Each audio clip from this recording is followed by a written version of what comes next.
That's probably going to be a little bit too much. It's just the start was so fucking quiet. Yeah. Hello. Hi, all. It's hard not to look at that one. Yeah, isn't it though? You may notice that we're in a different place. Yay. We're testing out new We're things. switching some things around. As we get better equipment and new equipment, we're moving things. Mm-hmm. But tonight we're talking about The Matrix, which is not a cult classic. Sure it is. It's just the cult is everywhere. I'm not going to have this argument again. But I got notes this time. Bold of you. Carrie Moss. Yes, Carrie Ann Moss was somewhere between hot and in basically everything she's ever been in. She's so close to just being hot, and then I don't know. She's got kind of an almost mannish look to her at different camera angles. Don't look at me like that. I'm not the first person in the history of mankind to say that. Okay, well, you're allowed to be wrong. But there's something I find so charming about this movie, in that, like, when cell phones and laptops were the height of futuristic tech. Right. It's like, as much as I love this movie, but it's almost quaint at this point. Yes, but I guess I wonder how approachable this would be for like a Gen Alpha. Like someone in their like late teens. Yeah, would they get all of them? Would they understand how fucking cool this shit is? Like every part of this. Yeah, I mean, it's some of the filmography, the way that they chose to treat some of these movies, they already filmed it. Yeah. We've talked about it before, that spin scene. They were the second person to do that, right after Wing Commander. Okay. But it's still, they did it really well. In addition to Carrie Ann Moss being hot as fuck, I will say I think this is also like peak Keanu Reeves. I don't know. See, mature Keanu Reeves is hotter. You think? Yeah. Like, I mean, I don't think he is currently unattractive. I currently do think he is very hot. Something about this. He's too boyish in this. He's still young. Oh, I love it. I love the boyish. This is why you don't want to discuss the net, because it would also be like oh no, do you even understand? But I will say, I think this movie does a really good job of like throwing the audience in off the deep end without losing them. What do you mean? In that, like, you're given so much information at the beginning of your life, and you're never told necessarily what, like, oh, he might be the one. That's never explained to you. Yeah. But it doesn't lose me. You know what I mean? Like, there's so much like, oh, you've been watching him for so long, like, and Neo, Keanu already knows who like Morpheus is and stuff like that. And we as the audience don't. We throw a lot of information at you, but at no point do they lose me, and I think that's not easy to do. There's got to be a deeper cut of this where so the Matrix is this, and they what does Morpheus improve? Why do they go around and do inside of the Matrix? What is the purpose? I mean, searching for Neo is one thing because they believe in this prophecy of the one, but like, I don't know, they have to be involved in other hijinks. Yeah, one would assume. So why? What is the purpose of said hijinks? Wouldn't they like trying to break people out of it to some degree? People that are capable of being broken out of it, right? Mm-hmm. Which is the system. Yeah. Anyway, I don't know. I just find it hard to believe that you like Cypher has sort of a point. Yeah. Why would I want to be out of this? Yeah. No. They chose to keep us alive as batteries, even though that's literally the least efficient battery ever. Like a potato generates more electricity. Yeah. No, I get what you're saying, and frankly, like, I do kind of agree with Cypher. Right. But I don't know. I will say though, like, the production design of this entire movie is just fucking great. It's goth cyberpunk Yeah. Kung fu movie. Yeah. It's Fantastic. Yeah. Everything about that says yes, please. Sets, the costumes, the makeup, everything. Wow. Also, you get your standardized dumb man as the bad guy. You know. Oh yeah. Tears it the fuck up. I can't think of a time where I didn't love him in something. Yeah. This is where he was searching all of the things about Morpheus before he fell asleep. But here's the thing. We don't know that any of these things that are being attributed to Morpheus actually even happen because the Matrix just rewrites itself whenever it feels like it. Yeah. So who's to say? A terrorist attack happened. 9/11 happened. And they just go, that one was Morpheus. Yeah. You know? Also, this falls right under the same problem as believing in a higher being, in that why can't they create a system in which the people can't break free because they can't understand the system above them? If they have the capability, they 100% do. Yeah. And also, I really want them to touch more on, and maybe they do in extended things like the Animatrix or comic books or something. He says at one point that they gave them a utopia and they weren't happy. Yeah. They destroyed it anyway. So, like, why? What utopia did you give them? You know? And how come you couldn't make them enjoy it? Yeah. I mean, good questions all around. One thing I do like about this movie is the kind of like there's a refusal of like we all know the hero's journey. We all took our 8th grade English class. What your 8th grade English class? You know, they talk about the hero's journey archetype in fucking. That's not part of 8th grade. Oh, what's for me? No, that's not standard. But yes, I have read the Hero with 1,000 Faces and. Okay, so you know what I'm talking about. Yeah. I like the refusal of the call moment where he doesn't take he refuses to take the scaffold out of the office when Morpheus is talking to him on the phone. Right. Because he hasn't yet fully accepted that that's real. Yeah. That he can do those things. Almost entirely in Sydney, Australia, the location scouts found it very difficult to find rundown American-looking locations. Many urban decay locations had to be created from scratch. Okay. Interesting. That's so funny. We couldn't find trashy enough cities here, so we had to make them. And here's the thing, though. They fooled me. Yeah, they did a pretty good job. I had no idea where this was shot. Yeah. And so in this, Morpheus and Trinity have also been able to read the code of the Matrix and know these people are coming to visit them. And give them that whole follow the white rabbit thing. Yeah, which I... But, so they're able to see everything going on and interact and control things in a way. Why aren't they controlling things more? Excellent use of Rob Zombie. Oh, of course, yeah. Industrial sex show here. That's exactly where Rob Zombie belongs. Also, her neck thing looks incredibly cool and uncomfortable at the same time. Yeah, that is some statement jewelry if I've ever seen. So, concentric rings Yeah. all the way down. Oh, it actually reminds me of Kia in Black Panther movies. There's a Marvel heroine who has gold rings like that. I just realized. I don't know what you're talking about with the mannish thing.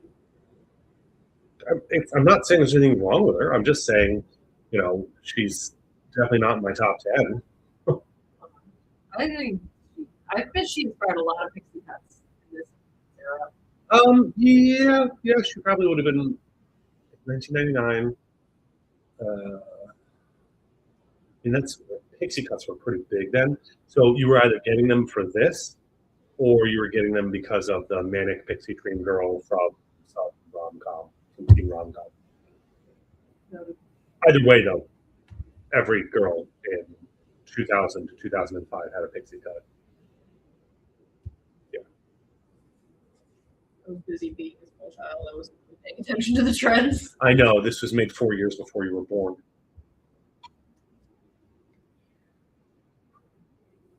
Not literally, but Anyway, I was the right age for this movie. I was 13 when this movie came out.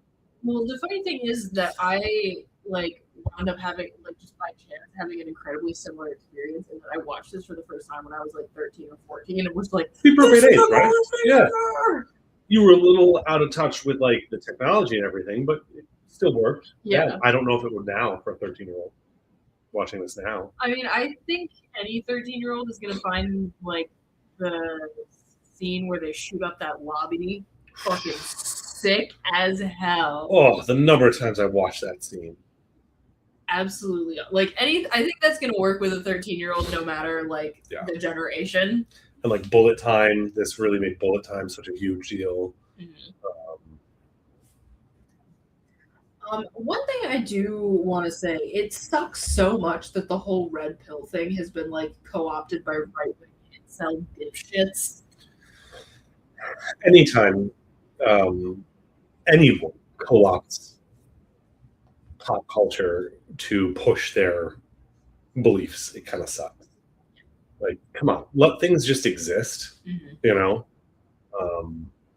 Because it's so like such They an use it, iconic they do fucking use it for line. the shittiest things. They use it for the shittiest fucking thing. Like, take the red pill. That's such an iconic fucking line, man. Let us have that. Yeah. Like, that could be for so much more, like just a generalized conspiracy theory thing. But instead, it's like, you're right. It's like men's rights, incel bullshit. Yeah, almost exclusively. You really do need to see it. I think the idea of being able to bug a person is really interesting. Oh, where they make physical bugs in the people? Yeah. Also, I just gotta say, the trans allegory in this movie is so fucking glaring. Like, just the fact that it came as a surprise to anyone. I mean, even knowing that it is trans allegory, it's not necessarily overt. It's not over the top. I mean, I don't necessarily, and maybe I just think it's glaring because I was never cognizant of the Wachowskis prior. This was the Wachowski brothers. Now it's Lana and Lily Wachowski. And which, again, totally fine, absolutely fine. But I don't know that had any impact on the making of this.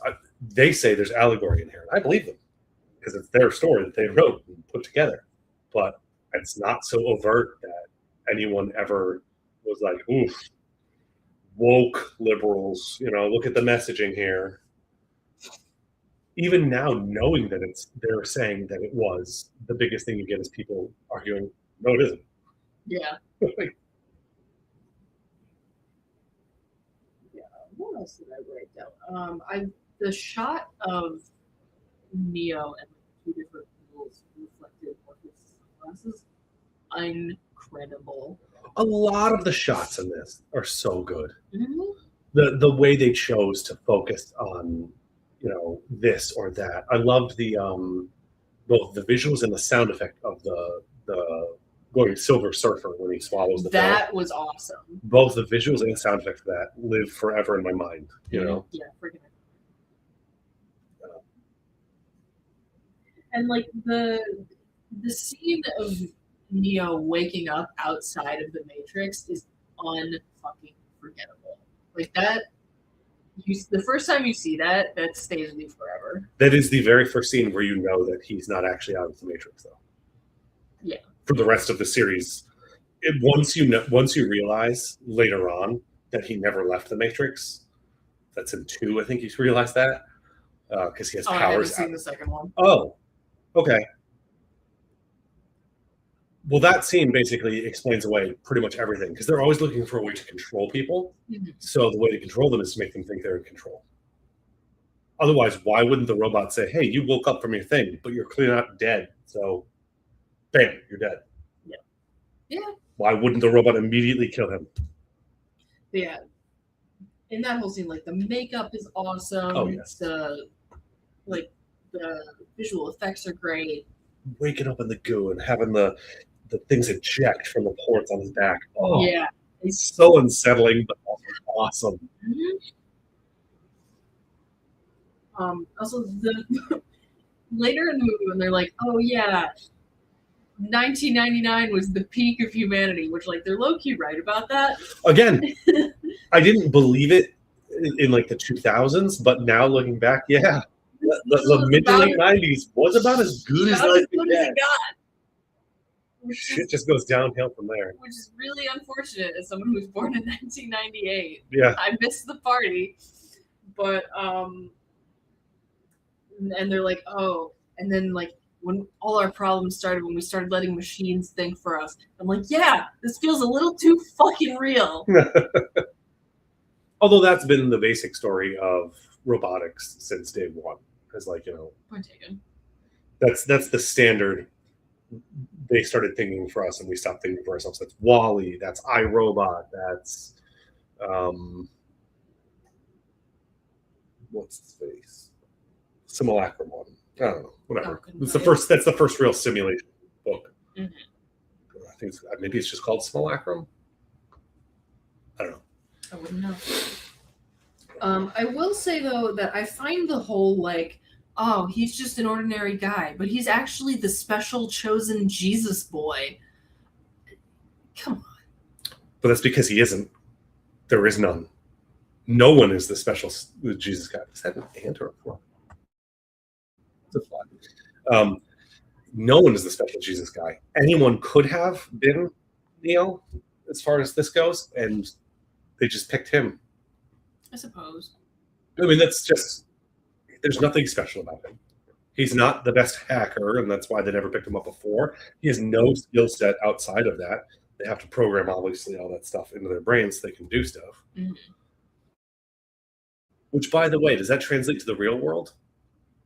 That's a good question. So you program into my mind how to fly a helicopter. Mm-hmm. I now know how to fly a helicopter. The knowledge is there. So I should be able to do it in the real world, too, right? One would hope. So it's a weird. Gillian Anderson turned down the role of Trinity. Oh, see? Do you fucking see what they did? This is what do you see what they took from you? Yeah, they could have had Gillian Anderson, Mommy Anderson. Could have been. Whew. That's a world I want to live in. There'd be a lot more Trinity in this movie if it was Gillian Anderson. Hard agree. And that's fine, by the way. That's fine with me. Like I want that movie to have more Trinity.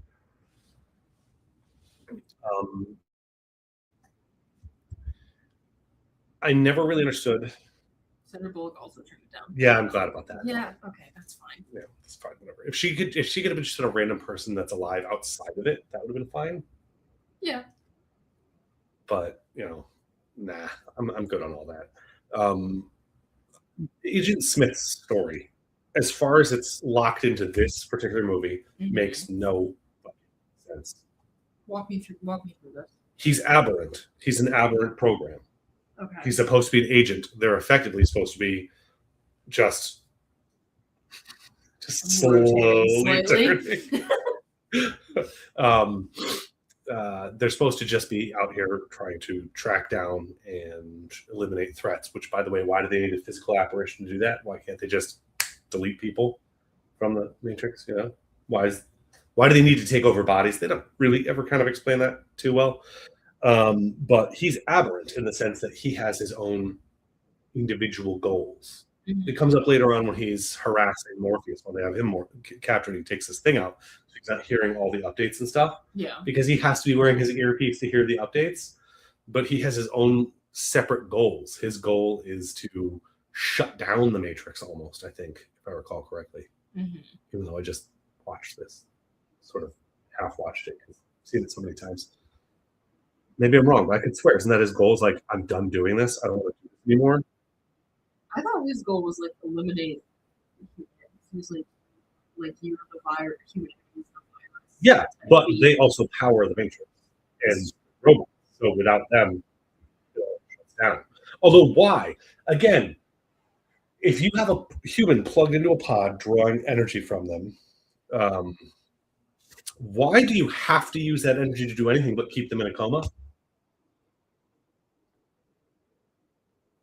I mean, I'm not going to say that there's like... This was terrifying. Job. Oh, God, yeah. I'm not going to say that this is like an utterly flawed... Like, that there are no flaws in the logic of this movie. but there's like specific characters from like Agent Smith. I get that they wanted to be special,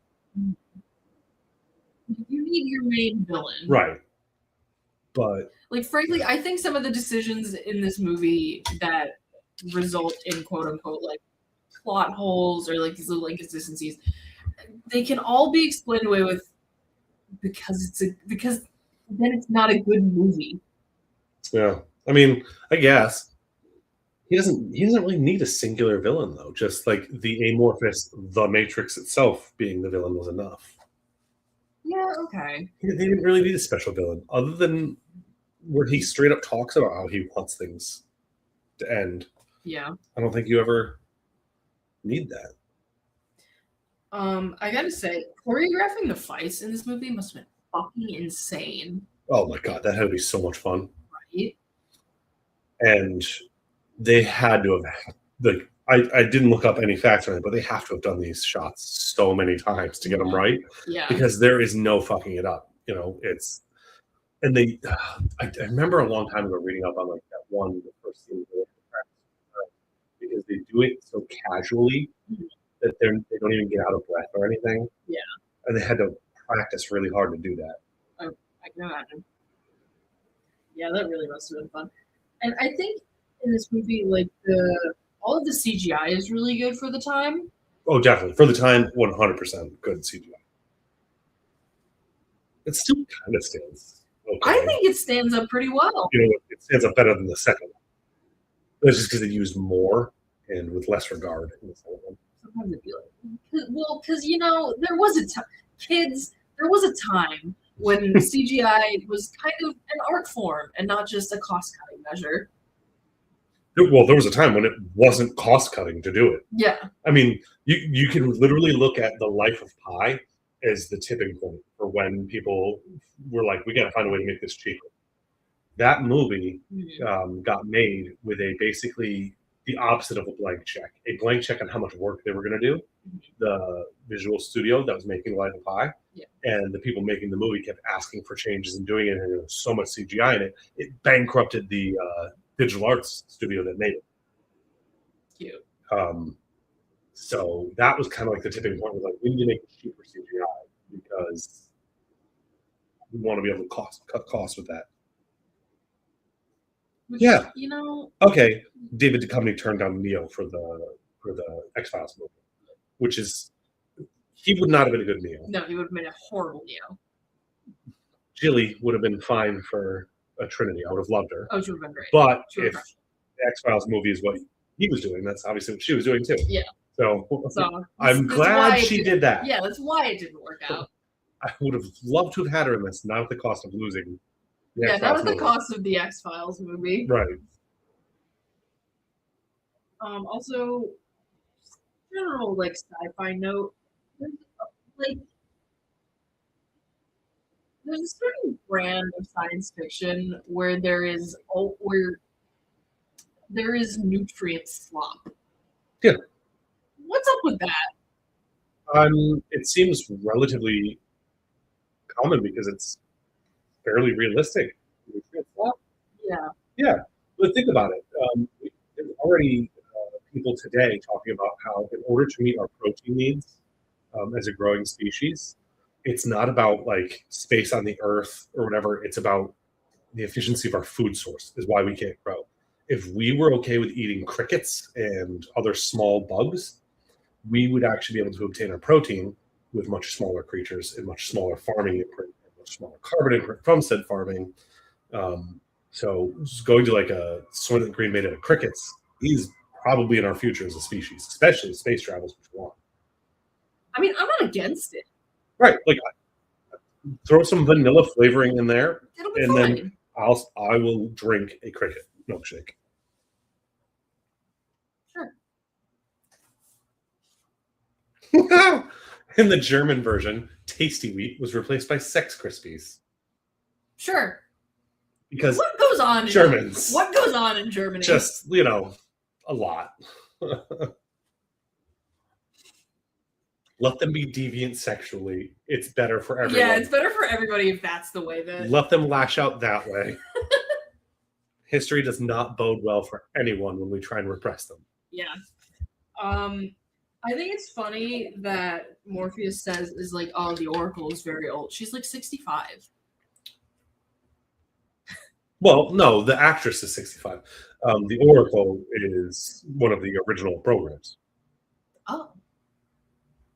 That was completely lost on me. Yeah, she is a program, like the agents.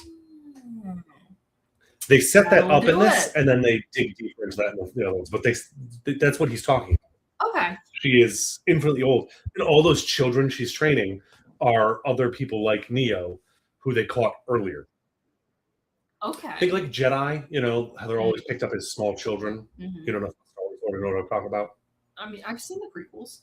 Okay. Yeah. So they pick them up as small children. Even Anakin at 10 is too old to start training. Yeah. You know, yeah, exactly.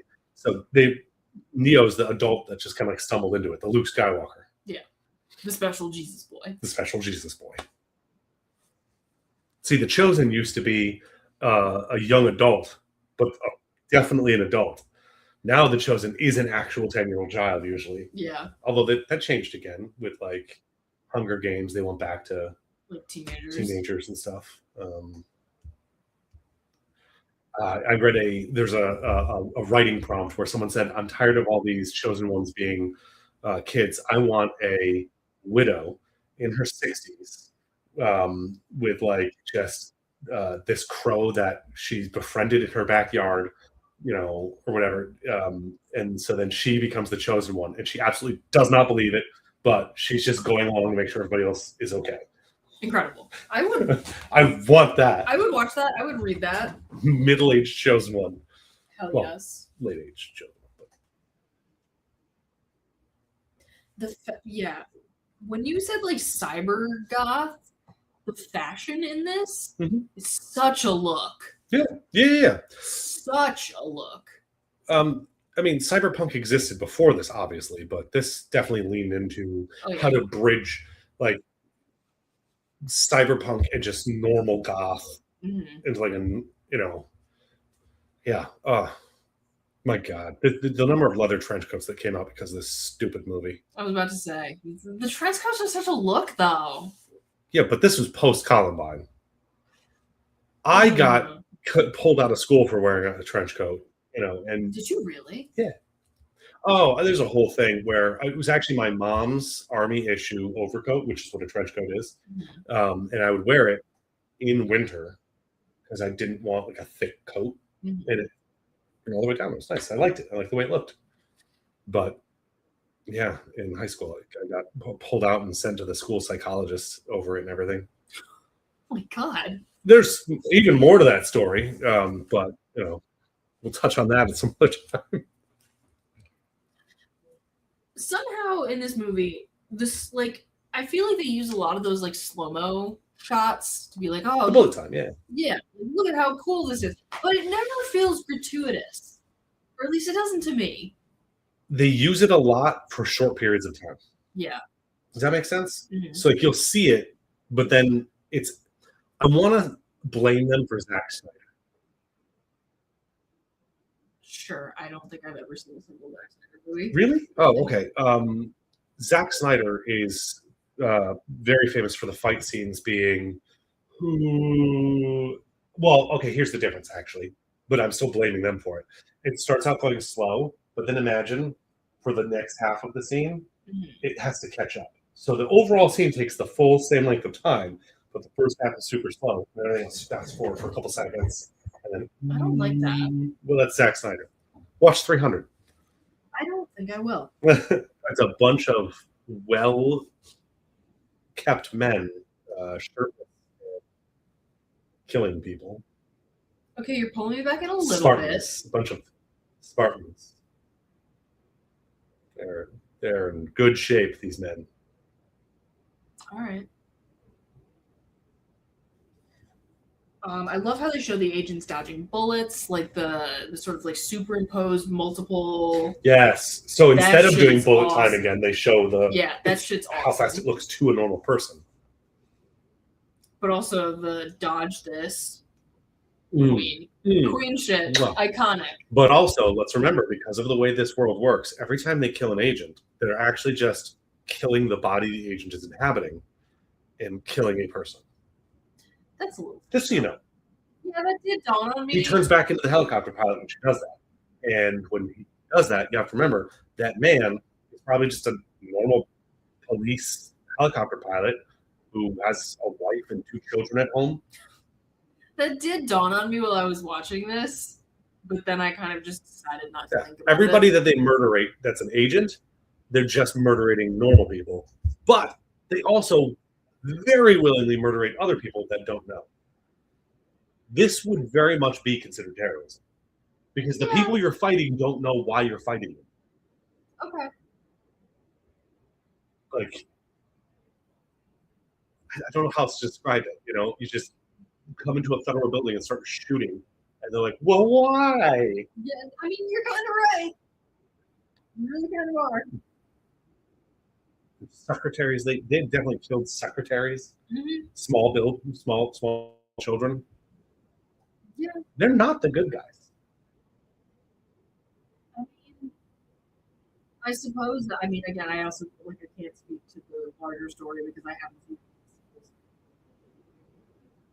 Well, the Matrix in general is keeping people alive when it doesn't have to.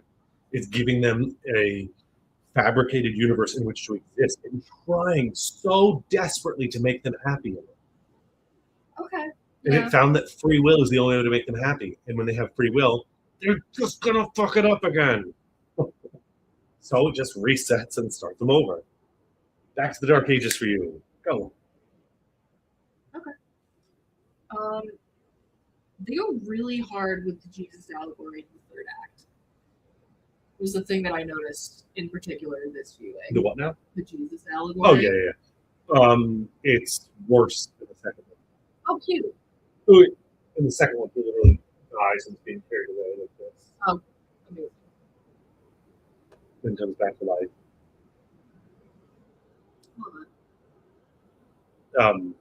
This is great. Yeah. The French title apparently is The Young People Who Traverse Dimensions While Wearing Sunglasses. No, the fuck it isn't. Listen, our producer said the French title for this movie.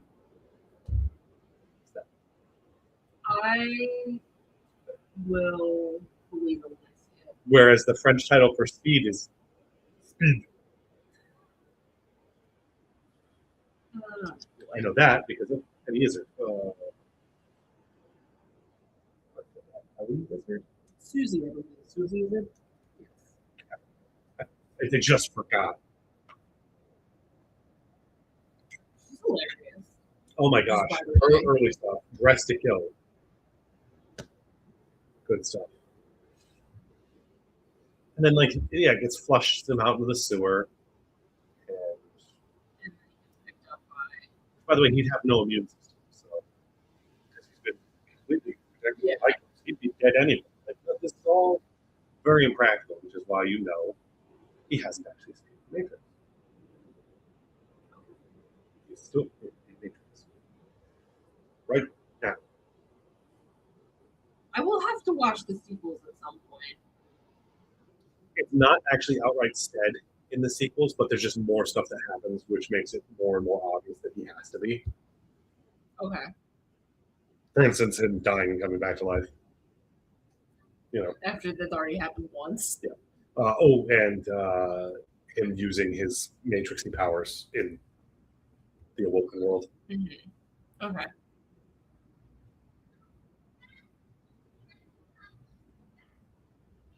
I will say she does have a very clean nostril, Carrie-Anne Moss. Yeah, that was a bit of an awkward angle. So for way too long.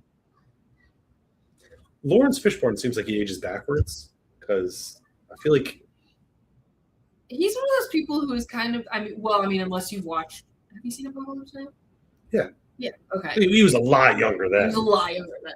But, like, yeah, unless you're talking about that, he really kind of seems like one of those people who was, like, born at approximately, like, 42 and right. just stayed that. Right. Well, and then so when he got older than 42, it almost looks better, you know? Yeah.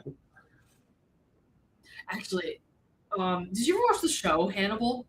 Yes, I loved Hannibal. Okay, so that show is freaking awesome. I mean, for the uninitiated, Lawrence Fishburne is in it.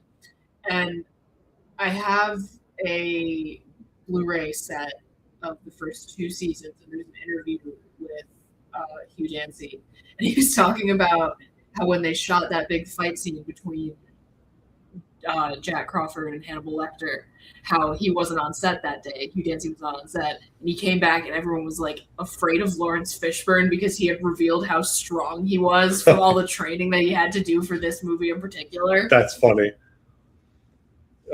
Man, I know it would have nothing to do with sci-fi, but I would definitely do a special series of just rewatching that show. Do like watch like 2 episodes a week and then come and do an episode about it or something. That would be fun as fuck. I also never watched the 3rd season. Oh, it's so good. I've it ends heard. well. It ends really well. I have heard. I just haven't gotten around to it, and it's not for lack of like. I love the show. It's fucking great. Let's throw that on the haven't docket. done it yet. Let's throw that on the docket for some of our other Tuesdays that are off Tuesdays or whatever. That could be fun. We could do like watch a couple episodes and do that. Okay. I'm here for it. That line a little bit ago here. Gillian Anderson and Hannibal. Oh yeah. My eyes, they hurt. Why? Because you've never used them. Pretty sick. There's some great lines in this movie. Yeah, there's some really great lines in this movie. The weird mousy guy named Mouse, who he's fun. He's fun, but it's kind of like, I don't know. Is he necessary? Not really. It's so creepy when he's like, "You want to spend some more time with the girl in the red dress?" God no. Oh, I'm good. You creepy cyber pimp. You're gonna watch, aren't you? You sick fuck. Yeah, he does give off that vibe. What else is in the IMDb trivia? I feel like there has to be just there's got to be. Like, this is the first movie to do blank. Or Google, show me this guy. Balls, please. It is very long, the IMDb trivia. So, of the main crew here, who is your least favorite? I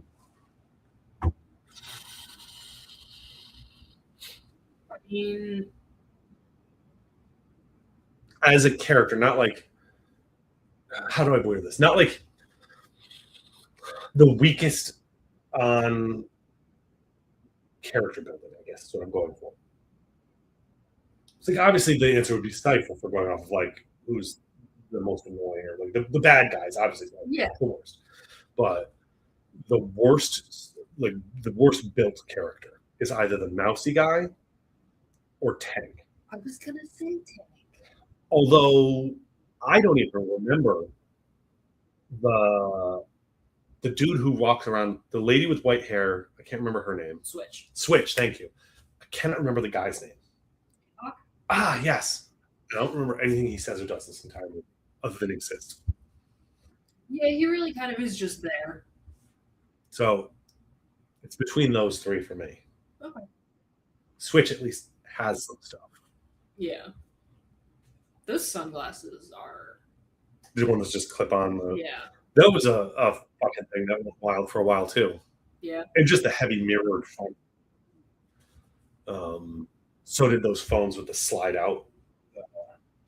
Old cell phones had fucking personality. God. Hell yes, they did. Those things were fun as shit. My first phone was not quite a flip phone. It was one of those slidey phones. I had an NV3 at one point. Loved her. She was pink. My first phone was a Nokia 3600 or something like that. You know the one that was shown throwing through a wall because it can't be broken? Yeah. I think that was my first phone. 3310. Or 3310, okay, yeah. I just know because there's this comedian who does a bit about it and like specifies. Oh, did you see that factoid in the chat?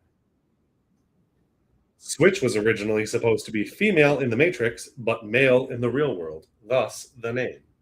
Why didn't they do that? That would have been bold as fuck. I would have loved that. Having a character that looks like APOC, look like Switch in the Matrix. Hey, there's your trans category. Yeah. Pretty heavy-handed.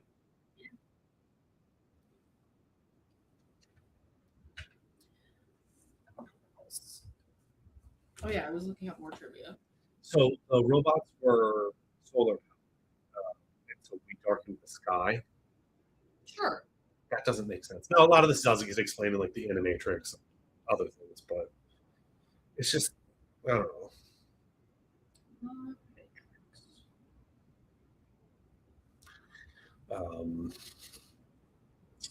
Let's see. Oh, come on. No results found. Stop lying. There's no such thing as the Matrix. Stop lying. No, I'm not creating it. Show me the Plausible trivia. deniability. Move it from existence now. Yeah, so I just don't get the us darkening the skies thing because we also use the sun for a lot of things. So This is very true. it seems like that's not a practical solution. Although maybe that's exactly why it is realistic, Yeah. because we would be short-sighted enough to do that. Yeah. There we go. Show me the rest. So much of the trivia is about actors who wanted to audition for or were turned down for various roles. Yeah, I can see No. that. I like the spiders. Everything's very spidery in the robot world. Yeah. Good Which is design choices. kind of interesting and, unsettling. Like Yeah, the giant like human harvesting fields, like that's pretty fucking creepy. but again, it's so wildly inefficient. They're clearly doing it for our benefit. Yeah. That's the part that I will never get over. Like, they can't be the bad guys because they don't need to do any of this. Mm-hmm.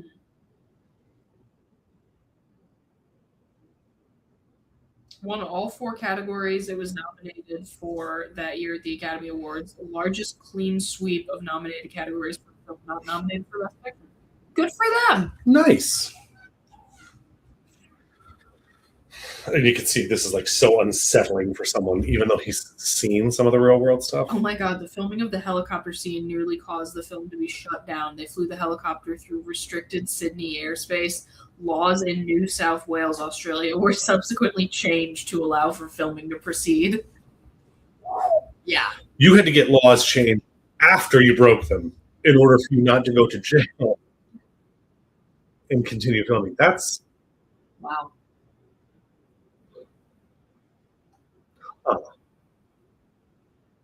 Carrie Ann Moss said that after the film's release, she could not go out wearing sunglasses, that she was instantly recognized.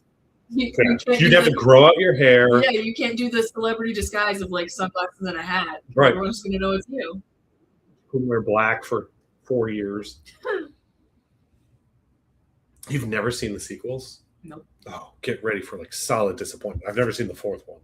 We should definitely go through so that I can finally watch the 4th one. Okay, fine by me. The first time he saw the movie, Lawrence Fishburne said, Morpheus scared the shit out of me.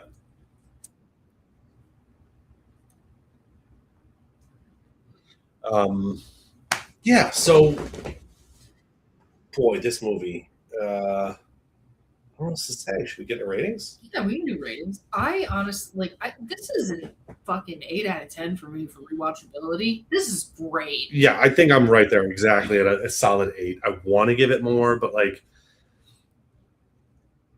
I don't know. That it could be better. It's just, and it's not a complaint. It just could be better. Mm-hmm.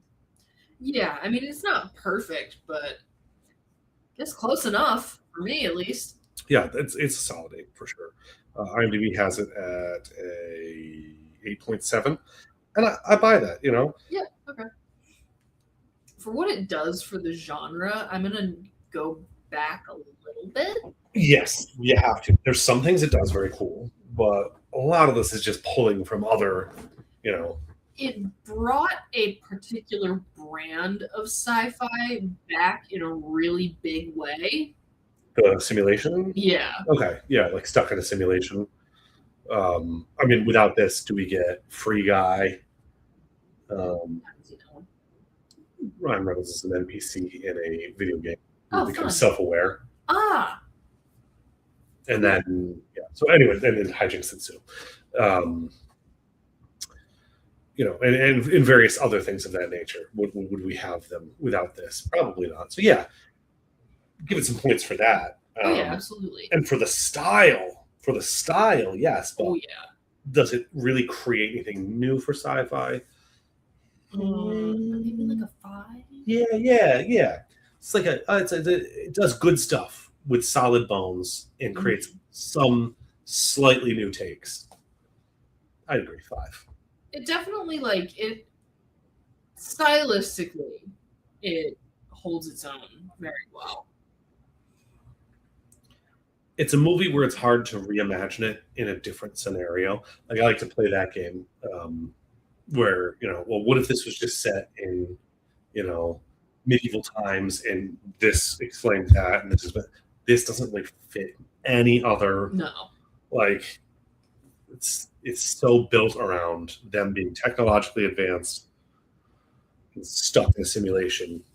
Yeah. And like you really can't remove it from the 90s tech. Nope, you can't advance this. That's why I'm worried about the new one. Mm-hmm. And you can't go backwards much. Maybe No, you 80s. You might, if there was a older, shittier version of this made in the 80s, I could see that happening. Yeah. Yeah. As far as like, what happens if you like, who's an actor you would want to replace? Let's see. I love Dozer. Or did I switch those guys? No, he's That's Dozer. Tank. That's Tank. I'm sorry. I love Tank. Dozer's the one that's the weak character for me. You could replace the mousy kid, but if you're keeping the character, you need someone also Just like another that. little Yeah, weirdo. so it doesn't matter. Carrie Ann Moss with Gillian Anderson. Wouldn't we all? But that's cheating. And it's not fair because it's not like she's bad. That's not, it's not a nice thing to do. I mean, like, who sucks? Or who's a blank canvas that could be improved upon in this movie? Switch. Yeah, honestly, I wish they had gone with the exactly that original thing. Yeah. And get rid of APOC. Have APOC switch be one character. And develop them a little more. And do we want them to cast 2 different people to play it? Or do we want them to cast an actor who is both male and female passing, and then they just accentuate that they're one or the other in the different That could world. be really it, especially if you pick like a non-binary actor. That could be cool. That's what I'm saying. Shit. You pick a gender fluid passing actor, and then you just really beef them up in the real world, and really feminize them in the other world, and then make it clear that they have the parts, or just because it's part of the story. Yeah. Without making it too weird is the hard part. I think that's what I would do. That's the recast. That would make it a better movie because there'd be this other part of it. The reason they don't want to leave the Matrix is because you can be anything you want. Mm-hmm. Yeah, this must have been nuts. This is the scene I'm talking about. They start doing these fights and they don't even breathe hard at first. They had to do this a bunch of times. I think I remember seeing that. And like, there are a lot of shots where like it'd be hard to fake, like where it's clearly them. Like it's not stunt doubles. They had to learn a lot of this. I mean, that's Keanu Reeves' whole thing. He took on John Wick. He learned how to be basically a marksman. Yeah. I would not want to get stuck home invading his house. Yeah, no, thank you. Also, Keanu Reeves just strikes me as a fucking real one. Like, absolutely. He seems like a great guy. He like quietly financed like multiple children's hospitals out of his own pocket. Well, for this movie specifically, dude. he gave away $800,000 to the other cast and crew that weren't getting bonuses or something. Whatever. Amazing. He gave away a huge chunk of his money from this movie to the people making the movie. Hell yes. And that has not stopped. He still does that constantly. Good for him. He does not take himself seriously. Like he would never see the sad Keanu meme and be like offended or like, give me my prize. He understands it's on the big thing and just doesn't do anything to actually be mad about. Yeah. Also, apparently, some people invited him to their wedding and he like just shut up. I believe he would. Although I also believe, I know that other famous people in this, like the Queen, will do this. If you send them an invite, they'll just send you a really cool gift because they're like, I would take it for your wedding. Yeah. You really don't want that. And I feel like he would do that too. I think it's fun. He just writes checks to weddings. Anyone who's bold enough to ask gets a check. Do we have anything else to say about this? Recast to break the movie? Recast to break the movie. Yeah. Carrie-Anne Moss, Lawrence Fishburne, Keanu Reeves. You replace Lawrence Fishburne with pretty much anybody else and this doesn't work. Chris Tucker. Is that a name I should know? Chris Tucker? Yeah. The guy, Ruby Rod from Fifth Element. Oh, yeah. Yeah. You ever see the words that come out of my mouth? Yeah, no, that breaks the movie. Yeah. Sid Matrix cosplay. Oh, sick. Nice.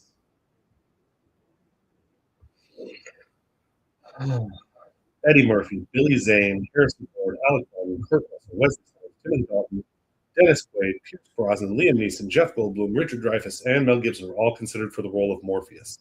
Not liking any of these names. No, maybe for Billy Zane. No for Harrison Ford. No for Alec Baldwin. Kurt Russell, the calm, almost arrogant demeanor, not the gruff, grizzled, that I would get from a Kurt Russell. Pierce Brosnan, no. Dennis Quaid, no. Liam Neeson, 99. Darkman, that's Phantom Menace, maybe. No on Goldblum, no on Dreyfuss, and I'm all good on the Gibson. Mel Gibson. Yeah, no, he can. He served his purpose. I got the movies I need out of him, and now he can just We're go. done. We're good. I have Braveheart. I have Lethal Weapon. I don't need him anywhere else ever. Yeah. Bottom of a wood chipper, maybe. I don't know. Yeah. Yeah. I don't think I have anything else in this movie. Should we leave them with our words of wisdom? Yes. The next 2 episodes are scheduled. They are, assuming you are up to snuff to be ready for it. In 2 weeks, we have a guest host coming on. Oh. Yep. To do. This is the first time hearing of this. Well, somebody doesn't look at the spreadsheet, so somebody gets blindsided on Air Live. That's on me. Okay. We're doing Serenity. So you have 2 weeks to watch the 14 episodes of Firefly and then watch Serenity. Or just watch Serenity. Okay. Or if you're not comfortable trying to keep up with that, we'd like to have you there. And then Chris wants to do, we picked a 90s action sci-fi movie. Okay. So Chris from Big Dumb Monsters will be on to do No Escape on the 17th. Okay. Oh, no. And keep your eyes peeled because I genuinely think we're going to do a Hannibal show. Oh, yeah. That's going to be awesome. I think my wife is going to want to be on that show. The more the merrier. That's what I'm saying. Like we could make this a thing. Honestly, Kyle might want to join in on We'll that. probably have to do this like in studio or something so we can have everybody around with more camera options and stuff. Yeah, that could be really or fun. Something. That could be really fun. That show could be like a lot of fun. What's Daryl? Yeah, what is Daryl? It just says we should do Daryl. And like, I don't know. Maybe he's a nice guy. I don't know. I'd have to get to know him first. Yeah. Data analyzing robot youth life form. Is this an 80s movie named Daryl? Oh, boy. Is it starring Daryl Hannah? I'm just kidding. Oh, no! It is an 80s. I don't know about It's on the list eventually, I'm sure. But we'd both have to rate it high enough to actually have it happen. Yeah. And that's not going to happen. That's the whole point of the spreadsheet. We can control bad movie suggestions. Yes, we can. All right. Now we'll leave them with our words of wisdom. All right. Don't shake alien eggs. And never trust the Matrix.